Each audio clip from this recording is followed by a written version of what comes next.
গত ১৫ বছরের সাংবাদিকতা নিয়ে জাতিসংঘের তত্ত্বাবধানে তদন্ত হবে বলে জানিয়েছেন প্রধান উপদেষ্টার প্রেস সচিব শফিকুল আলম।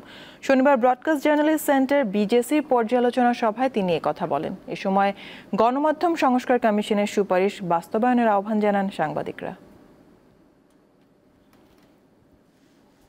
সাংবাদিকদের অধিকার আদায় ও নিরাপত্তার জন্য প্রয়োজনীয় আইন প্রণয়ন করা সহ ২০টির বেশি সুপারিশ আছে গণমাধ্যম সংস্কার কমিশনের প্রতিবেদনে। গত ২২ মার্চ কামাল আহমেদের নেতৃত্বাধীন কমিশন প্রধান উপদেষ্টার কাছে প্রতিবেদন জমা দেয়। শনিবার রাজধানীর ডেইলি স্টার ভবনে গণমাধ্যম কমিশনের সুপারিশ নিয়ে পর্যালোচনা ও মতবিনিময় সভার আয়োজন করে ব্রডকাস্ট জার্নালিস্ট সেন্টার বিজেসি। এতে সম্প্রচার মাধ্যমের জন্য আলাদা কমিশন গঠন, সাংবাদিকদের নিরাপত্তা ও আলাদা বেতন কাঠামোর দাবি জানান সংগঠনটির সদস্যরা।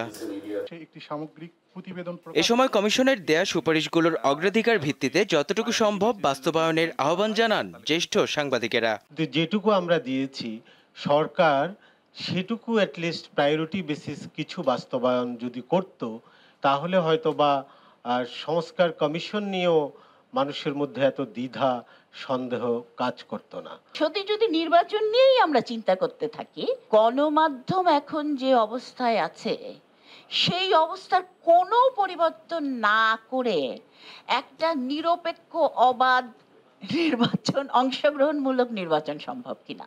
এই সরকার অন্তর্বর্তীকালীন সরকার অল্প সময়ের জন্য তারা দায়িত্ব নিয়েছেন, তো তাদের পক্ষে সম্ভব নিরপেক্ষভাবে অনেক কিছু করার। সেই কারণেই গণমাধ্যম সংস্কারের তাদের পক্ষে সম্ভব। প্রধান উপদেষ্টার প্রেস সচিব জানান, গত ১৫ বছরের সাংবাদিকতা নিয়ে জাতিসংঘের তত্ত্বাবধানে তদন্ত হবে। অন্তর্বর্তী সরকার স্বাধীন সাংবাদিকতা রক্ষা করার চেষ্টা করছে বলেও জানান তিনি। গত ১৫ বছরের যে জার্নালিজম, সেটা নিয়ে কিন্তু আমরা কোনো আলাপই করছি না। সেটা নিয়ে আমরা যেটা করছি, আমরা ইউএনকে লিখছি, ইউএনকে বলছি যে আপনারা বাইরের এক্সপার্ট দেন, দেশ দেখুক যে কি ধরনের জার্নালিজম হয়েছে। ওই জায়গাটা অ্যাড্রেস করাটা খুবই ক্রুশিয়াল। টিভি সাংবাদিকদের বেতনের বিষয়ে সচেতনতার প্রয়োজন জানিয়ে তিনি বলেন, সাংবাদিকদের ন্যূনতম বেতন ৩০,০০০ টাকা করা হবে। তার বেসিক মিনিমাম ওয়েজ হবে ৩০,০০০ টাকা। মেহেদী হাসান, দীপ্ত সংবাদ, ঢাকা।